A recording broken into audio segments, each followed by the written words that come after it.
Bismillahirrahmanirrahim. Assalamualaikum warahmatullahi wabarakatuh. Apa kabar semuanya? Kali ini saya akan menyampaikan materi bab 1, yaitu konsep dasar ilmu sejarah di kelas 10 ya. Selamat saya ucapkan kepada para peserta didik kelas 10 ya. Kalian sudah menginjak di jenjang yang lebih tinggi. Maka dari itu, ayo tunjukkan sikap atau mindset dan pola pikir yang dewasa dengan meninggalkan perilaku-perilaku, sifat-sifat yang negatif di masa SMP dulu. Ya, lebih ditingkatkan yang positif-positif, yang negatif-negatif, sedikit demi sedikit. Kalau tidak bisa, kita tinggalkan. Anak-anakku, kita di sini membahas tentang sejarah. Apa yang ada di pikiranmu ketika kalian mendengar kata sejarah? Apa? Ya, pasti kalian berpikir membosankan, pasti kalian berpikir menghafal dan lain sebagainya yang bernada negatif untuk mata pelajaran sejarah. Perlu kalian ketahui bahwa sejarah itu sangat menarik, sangat unik, dan sangat menyenangkan jika kita sudah paham, sudah mengetahui tentang ilmu sejarah itu. Ya, baik. Kali ini Bapak akan menjelaskan tentang bab 1, yaitu konsep dasar ilmu sejarah. Kompetensi dasar kita kali ini adalah peserta didik dapat menjelaskan pengertian dan ruang lingkup ilmu sejarah. Tujuan pembelajarannya adalah setelah mempelajari materi ini, peserta didik diharapkan dapat 1. Menjelaskan pengertian sejarah. Yang kedua adalah mengidentifikasikan unsur-unsur dalam sejarah. Yang ketiga adalah mengidentifikasi konsep-konsep dalam sejarah, membedakan pengertian sejarah secara umum dan khusus. Yang keempat adalah menganalisa manfaat sejarah bagi kehidupan. Itulah tujuan pembelajaran kita kali ini. Ya. Selanjutnya kita akan membahas tentang pengertian sejarah. Apa sih sejarah itu? Ya. Apa kira-kira sejarah itu? Ada yang tahu? Oke, kita bahas secara etimologi dulu ya, secara bahasa ya. Menurut bahasa Arab berasal dari sajarah yang berarti terjadi. Terus sajarah atau sajaratun yang berarti pohon, sajarah atau sajarah nasab berarti pohon silah. Kalau orang menurut Jawa ya, biasanya kita dulu ini ya, khusus yang Jawa ya, ayo sejarah gone bae gone Pak Lie ya. Sejarah berarti mengingat apa namanya, leluhur, mengingat orang yang lebih tua. Nah, kembali lagi kita itu tidak akan ada kalau mereka juga tidak ada, maka kita harus selalu berterima kasih, selalu mendoakan mereka leluhur kita ya, seperti itu. Yang kedua adalah menurut Yunani kuno, kata sejarah itu historia, yaitu ilmu atau belajar dengan cara bertanya-tanya. Dalam bahasa Inggris, history, masa lampau umat manusia atau kejadian-kejadian yang dibuat oleh alam. Yang ketiga, Geschichte ya, kejadian-kejadian yang telah dibuat oleh manusia. Oke. Bahasa Jerman, Geschichte, suatu yang telah terjadi. Mohon maaf ya, bahasanya asing agak belepotan. Oke, lanjut. Nah, ini coba kalian nanti membuat silsilah keluarga kalian sampai yang kalian ketahui, leluhur kalian itu sampai mana lagi kalian buat ya nanti. Oke, selanjutnya pengertian sejarah menurut ini Oke, definisi sejarah sebagai yang pertama, definisi sejarah sebagai ilmu. Kalau tadi secara etimologi, ini sebagai ilmu adalah semua kisah tentang masa lampau. Ini sejarah secara umum ya. Ini sangat umum sekali. Sejarah itu kisah tentang masa lampau, pokoknya yang terjadi di masa lalu, yang terjadi di zaman dulu itu dinamakan dengan sejarah. Itu secara umum sekali. Ya, harus kalian pahami. Oke, sekarang menurut para ahli, gimana sih sejarah atau definisi sejarah menurut para ahli itu seperti apa ya? Yang pertama adalah Norman E. Cantor, sejarah adalah studi tentang apa yang diperbuat, dikatakan dan dipikirkan oleh manusia pada masa lampau. Jadi sejarah itu adalah pendidikan, ya studi itu pendidikan tentang apa yang diperbuat, ya dikatakan dan dipikirkan oleh manusia di masa lalu. Lanjut, Rahmat Muhammad Ali, sejarah merupakan keseluruhan perubahan dan kejadian-kejadian yang benar-benar terjadi di masa lampau. Jadi sejarah itu harus benar-benar terjadi di masa lampau. Yang ketiga ini menurut ahli sejarah ya, ini Bapak disebut dengan Bapak Sosiologi.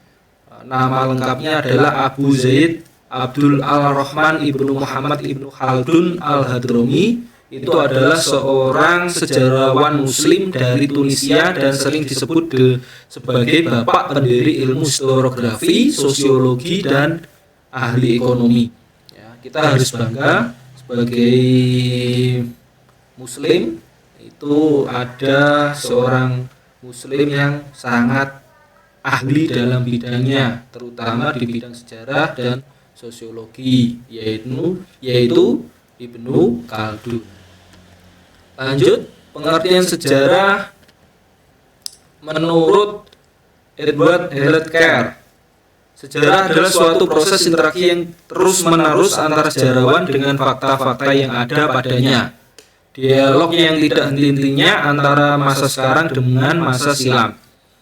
Sejarah bermakna kontinuitas dan berkesinambungan. Kejadian masa lampau memiliki hubungan dengan berbagai kejadian masa sekarang, sehingga manusia mempunyai kebijakan untuk memprediksi masa yang akan datang. Jadi sejarah itu tidak sepotong-sepotong. Sejarah itu berkesinambungan, saling berkaitan antara satu sejarah dengan sejarah yang lain. Itu tidak bisa dipisahkan. Sejarah umat manusia misalkan ya. Tidak bisa dipisahkan periodisasinya itu tidak bisa dipotong-potong, tidak bisa dipisah-pisah seperti itu. Dan sejarah itu bisa memprediksi masa yang akan datang. Ya. Jadi kalau misalkan ini sejarahnya dulu, misalkan si Andi adalah orang yang pandai, yang rajin, patuh pada gurunya, patuh pada orang tuanya, ya. Maka diprediksi, maka dia yang masa akan datang, maka dia akan sukses insya Allah. Karena di masa dulunya dia benar-benar bersungguh-sungguh, patuh pada gurunya, rajin belajar, orang tuanya juga nurut, ya. Insya Allah di masa yang akan datang dia akan sukses. Amin ya robbal alamin. Ya, seperti itu contohnya. Sejarah dalam pandangan para tokoh, ya. Tadi sebenarnya sudah ada para tokoh-tokoh ya. Ini tokoh Barat ini ya. Herodotus itu dari Yunani. Itu disebut dengan bapak sejarah. Sejarah ialah satu kajian untuk menceritakan satu kitaran jatuh bangunnya seorang tokoh, masyarakat, dan peradaban. Selanjutnya Aristoteles. Aristoteles ini adalah seorang filsafat ya, filsuf dari Yunani, murid dari Plato dan guru dari Alexander Agung, yang menulis tentang berbagai subjek yang berbeda, termasuk fisika, metafisika, puisi, logika, retorika, politik, pemerintahan, etnis, biologi, zoologi, dan masih banyak yang lain. Ya, orang-orang pintar tok ya. Nah, kita kalian harus bangga, harus bersyukur ya.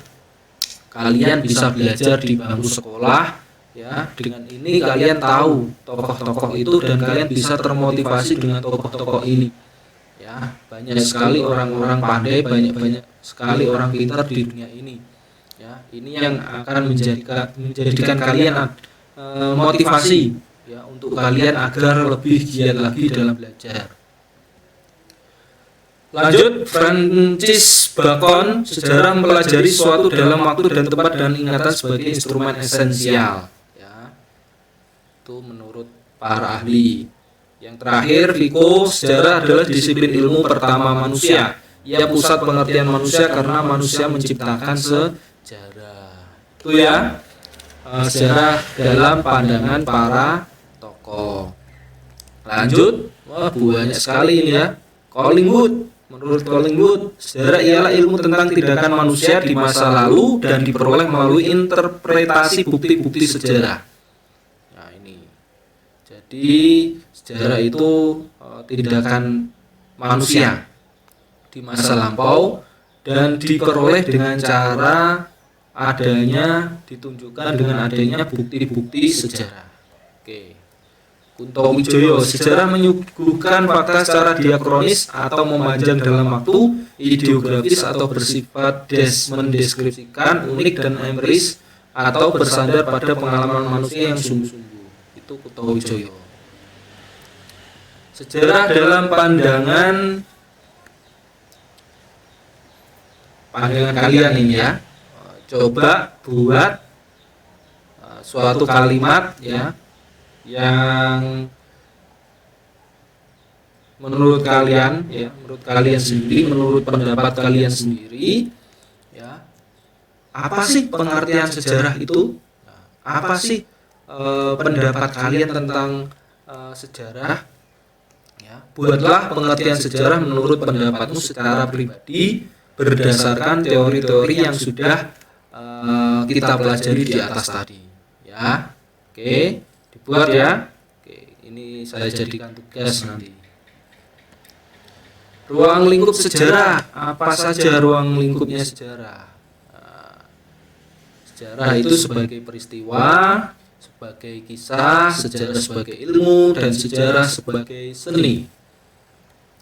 Sejarah sebagai peristiwa itu merupakan kejadian kenyataan, aktualitas sejarah yang telah terjadi berlangsung pada masa lampau, harus bersifat objektif. Jadi kalau sejarah sebagai peristiwa itu harus benar-benar suatu kejadiannya benar-benar terjadi dan berlangsung dan harus bersifat objektif. Lanjut. Nah ini contohnya Perang Dunia II. Yang kedua adalah sejarah sebagai kisah, merupakan narasi yang disusun berdasarkan pada ingatan dan tafsiran manusia tentang masa lampau yang memiliki kemungkinan subjektif ya. Ada kemungkinan subjektif ya, berdasarkan pada perkiraan manusia itu sendiri. Oke, selanjutnya sejarah sebagai ilmu ya. Sejarah merupakan ini menurut Leopold von Ranke adalah sosok penting di balik sejarah ilmu positif. Menurutnya sejarah harus objektif dan mampu memberikan informasi secara utuh dan menyeluruh ya. Jadi penting ya mempelajari ilmu sejarah karena ilmu sejarah itu adalah sebagai ilmu ya, ilmu untuk berbagai macam disiplin ilmu. Inilah yang wajib kalian ketahui bahwa sejarah itu sinkron dengan ilmu-ilmu yang lain ya, seperti itu. Yang selanjutnya adalah sejarah sebagai disiplin ilmu ya. Syarat sejarah sebagai disiplin ilmu itu adalah empiris, pengalaman manusia. Yang kedua adalah mempunyai objek seluruh aktivitas manusia. Yang ketiga adalah memiliki teori kesimpulan tentang kaidah-kaidah pokok suatu ilmu. Yang keempat adalah memiliki metode, memiliki langkah-langkah, cara-cara ilmiah. Tidak syukur ya dalam menyusun sejarah. Untuk sejarah sebagai ilmu itu harus ada syarat-syaratnya ya. Itu tadi empiris, mempunyai objek, mempunyai teori, dan ada metode-metodenya ya, cara-cara ya, seperti itu. Lanjut, sejarah sebagai seni karena ia membutuhkan intuisi, emosi dan gaya bahasa. Sebagai seni, sejarah memiliki beberapa kekurangan. Pertama, kehilangan ketepatan dan objektivitas. Kedua, sejarah akan terbatas. Hanya itu aja. Ya, seperti itu ya. Nah, ini unsur-unsur sejarah. Apa saja unsur-unsur sejarah itu? Yang pertama, harus ada manusianya.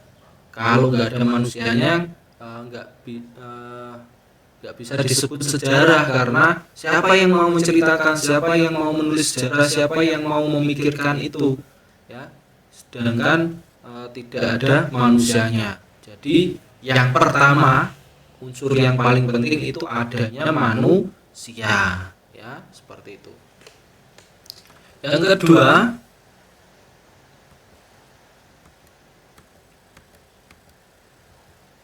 adanya suatu lokasi atau ruang sejarah, ya. Setelah ada manusia, ya, harus ada tempatnya, lokasinya di mana, ya, seperti itu. Jadi untuk mengisahkan peristiwa harus ada tempatnya, ya. Peristiwa proklamasi di mana? Di Jalan Penggangsaan nomor berapa itu, 56. Terus peristiwa penculikan Bung Karno di mana tempatnya? Di Rengas Dengklok. Seperti itu ya. Terus selanjutnya unsur yang ketiga adalah waktu. Ya. Ini penting. Kapan? Ya. Kapan ini terjadinya suatu peristiwa tersebut? Suatu sejarah tersebut terjadi kapan? Ini selalu berkaitan dengan kronologi periodisasi, ya, seperti itu. Dan setiap peristiwa sejarah selalu berbeda dari waktu ke waktu. Sejarah sebagai humaniora. Humaniora mempelajari sejarah dari apa yang telah dibuat dan dipikirkan manusia melalui penelitian. Pokok-pokok kajian humaniora adalah filsafat, sastra, sejarah, dan seni. Sejarah sebagai ilmu sosial.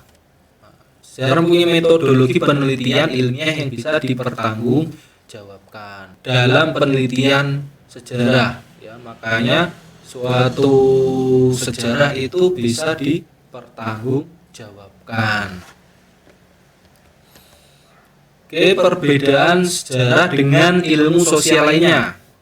Sejarah terikat oleh waktu, seperti kapan peristiwa tersebut terjadi, di mana, oleh siapa, dan sebagainya. Sejarah terikat oleh tempat. Sejarah memiliki sifat yang unik dan enmalik, terjadi hanya satu kali. Ya. Jadi contohnya seperti ini. Proklamasi kemerdekaan, ya, itu hanya sekali terjadi. Apa yang setiap hari, setiap tahun kita rayakan itu apa? Itu adalah perayaannya. Sejarah itu hanya satu kali. Yang berulang itu adalah perayaannya, pengingatnya, ya, bahwasanya kita pernah agar bangsa kita, agar generasi muda kita itu tidak gampang lupa, tidak lupa dengan jasa-jasa para pahlawan, dengan sejarahnya bangsa sendiri, ya, agar memperkuat rasa nasionalismenya, seperti itu. Yang selanjutnya adalah sejarah menekankan kekhususan, keterikatan akan tempat dan waktu, menjadikan sejarah sebagai kajian yang unik dan khusus. Ya, lanjut. Nah, sejarah itu ada namanya generalisasi, periodisasi, dan kronologi. Nah, apa itu?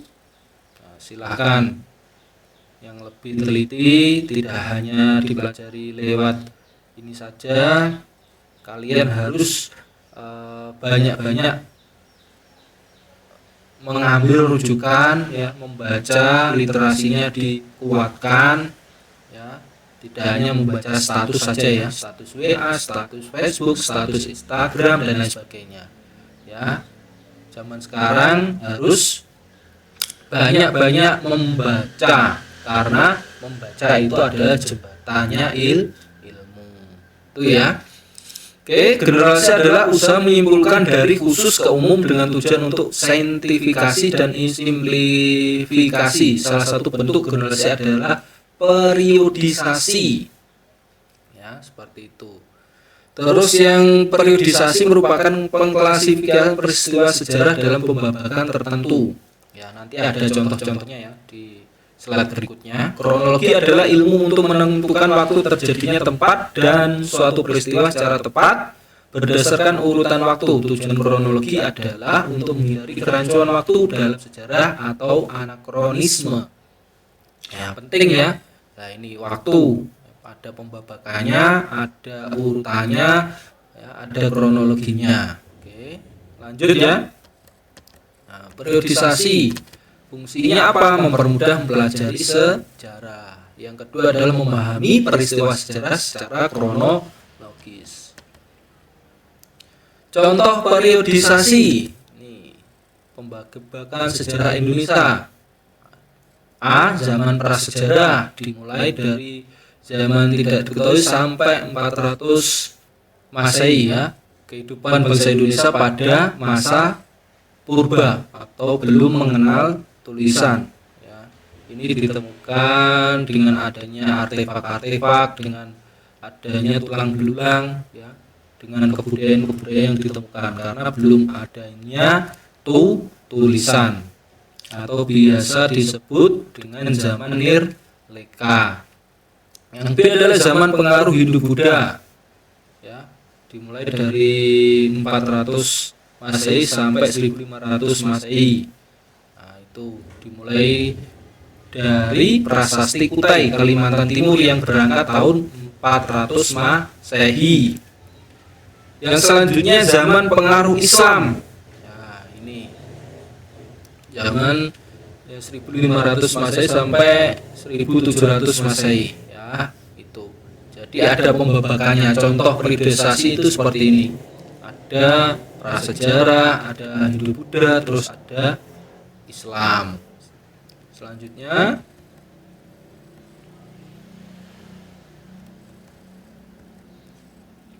pembabakan sejarah Islam. Nah, ini pengaruh Islam. Terus dilanjutkan zaman penjajahan dan kolonialisme. Terus dilanjutkan zaman pergerakan nasional. Jadi urut ya. Seperti tadi, periodisasi itu urut biar nggak bingung, biar tidak ada kerancuan atau anakronisme. Nah, silahkan dibaca dengan teliti lagi ya. Nah, nanti kalau saya jelaskan di sini nanti akan panjang waktunya. Oke. Lanjut. Ya, ini terus lanjut zaman pendudukan Jepang, pertahankan kemerdekaan, zaman Republik Indonesia Serikat, dan demokrasi liberal. Nah, ini sejarah Indonesia ya, pembabakan sejarah di Indonesia. Contohnya ini ya. Terus lanjut demokrasi terpimpin, zaman Orde Baru, zaman reformasi tahun 1998 sampai sekarang. Itulah contoh periodisasi sejarah di Indonesia. Lanjut ke kegunaan sejarah ya. Kegunaan sejarah menurut para ahli ya, itu yang pertama adalah fungsi rekreatif. Sejarah dapat memberikan kesenangan estetis karena bentuk dan susunannya yang bisa dinikmati keindahannya. Contohnya, misalkan kita bisa mengunjungi tempat-tempat yang bersejarah. Dengan kita mengunjungi tempat yang bersejarah, kita dapat ilmunya, juga dapat sebagai rekreasi juga ya. Seperti itu, kita bisa menikmati keindahan-keindahan misalnya contohnya apa anak-anak? Contohnya candi Borobudur, candi Candi Prambanan. Terus kalau di Kediri itu ada Candi Tegowangi, banyak ya di Indonesia itu. Di Mojokerto ada Candi Tikus ya. Banyak ya fungsi rekreatif itu. Terus kalau yang modern itu di museum ya. Seperti itu kita bisa melihat hasil kebudayaan di masa lampau tuh. Terus fungsi inspiratif, belajar sejarah dapat menemukan ide-ide atau konsep-konsep yang berguna bagi pemecahan masalah pada masa sekarang. Nah, sejarah itu menginspirasi. Makanya Bung Karno pernah berkata, jangan sekali-kali melupakan sejarah, atau biasa yang disingkat dengan jas merah. Ya, ini kenapa? Karena sejarah dapat memberikan inspirasi kepada kita tentang kehidupan di masa lampau, dan kita agar tidak terjerumus pada hal yang sama. Misalkan kalau itu negatif, ya kita jadikan pembelajarannya. Selanjutnya ada fungsi instruktif. Sejarah merupakan alat bantu pembelajaran yang menyampaikan pesan-pesan atau wasiat-wasiat nenek moyang. Ya, jadi seperti di agama kita itu banyak pesan-pesannya, ada melalui ya pesan-pesan melalui ayat Quran ya, Al-Quran ya. Kalau di agama lain ada Alkitab, ada Tripitaka ya, seperti itu, dan di dalamnya itu sejarah semua isinya ya. Itulah yang dinamakan dengan fungsi instruktif, alat bantu menyampaikan pesan-pesan ya, pesan-pesan agar kita berbuat baik, berbuat kebenaran ya, seperti itu. Yang selanjutnya ada fungsi edukatif. Sejarah memberikan pembelajaran kepada kita bagaimana cara mencapai keberhasilan, bagaimana menghadapi kesulitan, dan bagaimana usaha untuk bangun dari kegagalan. Nah, dengan belajar sejarah maka kita akan tahu ya bagaimana sih cara untuk mencapai keberhasilan. Nah, seperti itu. Kalian belajar dari para tokoh-tokoh, kalian belajar dari orang-orang yang menulis bukunya, kalian belajar dari para nabi yang ditulis di Al-Quran ya, yang diceritakan oleh para ustadz ya, yang diceritakan oleh para kiai ya, tuh. Sehingga kalian akan tahu ya, dan itu sebagai pembelajaran kita semua untuk berhasil di masa yang akan datang atau di masa depan. Seperti itu ya kegunaan sejarah. Nah, banyak sekali kan kegunaan sejarah itu. Maka dari itu mulai sekarang yang dulunya itu gak suka sejarah, ayo sekarang belajar sejarah ya. Karena sejarah itu sangat menarik, sangat unik, sangat menyenangkan ya. Sejarah itu tidak hanya dihafalkan loh ya. Sejarah itu tidak hanya dihafalkan ya. Memang sejarah itu pelajaran yang menghafal ya. Menghafal itu penting, tapi yang lebih penting adalah kalian paham dan mengerti ya dari pembelajaran sejarah itu, sehingga kalian dapat mengambil hikmah, nilai-nilai yang ada dalam pembelajaran sejarah itu ya. Yang saya tekankan kalau belajar sejarah itu bukan menghafalnya, tapi adalah bagaimana kalian bisa paham, kalian bisa mengerti, sehingga kalian tahu nilai-nilai dan kalian bisa mengambil hikmah ya, yang terjadi pada pembelajaran sejarah atau pada suatu peristiwa ya, atau materi yang Bapak sampaikan. Oke, itu ya. Maka dari itu mulai saat ini, mulai sekarang kalian harus senang dan harus menyukai sejarah, karena sejarah itu menyenangkan ya. Oke, lanjut Ini menurut para ahli ya. Ketika menggunakan kata sejarah secara insting kita berpikir masa lalu, hal tersebut sebenarnya salah karena sejarah sebenarnya adalah jembatan yang menghubungkan antara masa lalu dengan masa sekarang dan memberi petunjuk ke masa depan. Sama dengan yang saya sampaikan di awal. Ya, kita belajar sejarah itu untuk masa depan. Alan Nevis. Lanjut, kegunaan sejarah. Nah, menurut Alan Nevis lagi, sejarah mengajak manusia untuk berpikir ke masa lalu sebagai bahan acuan ke depan dan memprediksi masa yang akan datang. Nah, ini sudah paham ya. Sejarah digunakan sebagai alat bantu untuk menemukan keadaan yang akan datang karena peristiwa-peristiwa sejarah punya kemiripan meski tidak mungkin berulang. Oke. Kegunaan sejarah secara umum ya. Secara umum ya ini. Sekarang satu, sebagai ilmu ya. Pasti sejarah itu sebagai ilmu karena di dalam sejarah kita mempelajari, mengkaji ya suatu peristiwa-peristiwa, suatu prinsip-prinsip umum yang diakui kebenarannya secara universal. Yang kedua, sejarah sebagai pendidikan moral. Sejarah menyajikan berbagai fakta masa lampau mengenai aktivitas manusia yang patut dijadikan teladan dan dijadikan panutan ya, dan kebenaran yang akhirnya selalu menang melawan kejahatan. Nah, ini sebagai pendidikan moral penting sekali ya ini. Terus selanjutnya sejarah sebagai pendidikan penalaran. Belajar sejarah melatih manusia untuk berpikir terbuka dan kritis, melihat sejarah dari berbagai dimensi.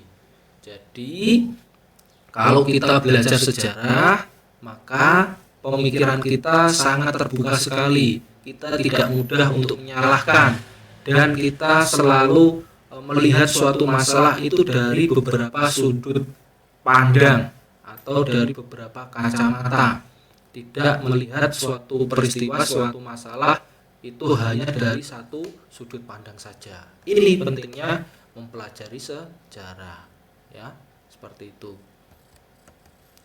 Selanjutnya, kegunaan sejarah secara umum. Sejarah sebagai pendidikan politik ya.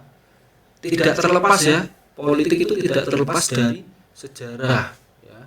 Karena politik itu terus berkaitan dengan masa kejadian-kejadian masa lampau ya, atau peristiwa-peristiwa politik yang terjadi di masa lampau. Yang kelima adalah sejarah sebagai pendidikan kebijakan.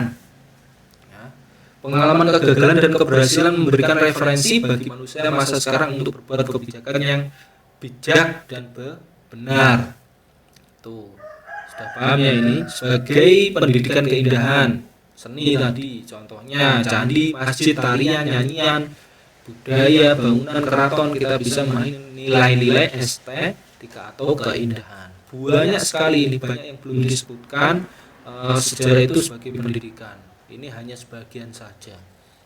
Apalagi di Indonesia banyak sekali ya, banyak sekali hasil-hasil sejarah ya, seperti itu. Kegunaan secara umum banyak sekali ya, sebagai ilmu bantu ya, untuk memahami disiplin ilmu lain, contohnya sosiologi, politik, hukum dan lain sebagainya. Sejarah sebagai bukti ya.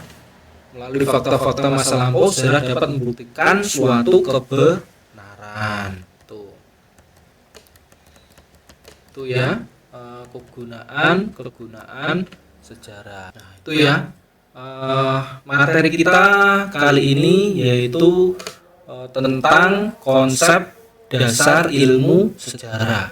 Semoga dengan pertemuan yang pertama kita ini kalian bisa memahami pentingnya ilmu sejarah itu. Yang dulunya tidak suka sejarah, yang dulunya tidak suka sejarah karena menghafal ya. Sejarah itu bukan menghafal. Sejarah itu adalah kalian bisa mengambil hikmah, nilai-nilai dari suatu peristiwa tersebut dan mengamalkannya. Yang terpentingnya, mengamalkannya di kehidupan bermasyarakat, bernegara, ya, berbangsa, seperti itu. Tentunya peristiwa-peristiwa, suatu kejadian-kejadian yang kita contoh adalah yang positif. Demikian yang perlu saya sampaikan. Terima kasih atas perhatiannya. Jika ada kurang lebihnya, mohon maaf yang sebesar-besarnya. Ya, terima kasih. Saya akhiri. Wassalamualaikum warahmatullahi wabarakatuh.